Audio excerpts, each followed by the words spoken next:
ನನ್ನ ಹತ್ರ ಕಾಸಿಲ್ಲ, 50 ರೂಪಾಯಿ ಇದೆ ಅಷ್ಟೇ, ಸರಿನಾ? ಹಾಂ, ನಾನು ಮತ್ತೆ ಬಂದಾಗ ಅಜ್ಜಿ ತಿಂದ ಊಟ? ಏನು ತಿಂದೆ? ಊಟ ತಿಂದ? ಏನು ಊಟ ತಿಂದೆ? ತಗೋ ಬಿಸ್ಕೆಟು. ಒಂದು ಸೀರೆ ಇದೆ ನನ್ನ ಹತ್ರ, ಹಾಂ ಸರಿನಾ?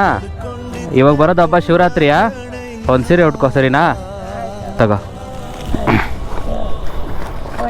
ಹಾಂ, ನೀರು ತಗೋ. ನೀರು ಕುಡ್ದಾ ಇಲ್ಲ? ಹ್ಞೂ, ಏನಣ್ಣ ಬೇಕಾ? ಹಾಂ, ನನ್ನ ಹತ್ರ ಕಾಸಿಲ್ಲ, 50 ರೂಪಾಯಿ ಇದೆ ಅಷ್ಟೇ, ಸರಿನಾ? ಹಾಂ, ನಾನು ಮತ್ತೆ ಬಂದಾಗ ಬರ್ತೀನಿ, ಸರಿನಾ? ಇನ್ನೇನ ಬೇಕಾ ಹೇಳು? ಹ್ಞೂ ತಗೋ, ಜ್ಯೂಸ್ ಇದೆ, ನಿಧಾನಕ್ಕೆ ಕುಡಿ, ಸರಿನಾ? ಬರಲಾ? ಹ್ಞೂ, ಹುಷಾರಾಗಿ. ಹಾಂ, ಬರ್ತೀನಿ. ಬಾಯಮ್ಮ.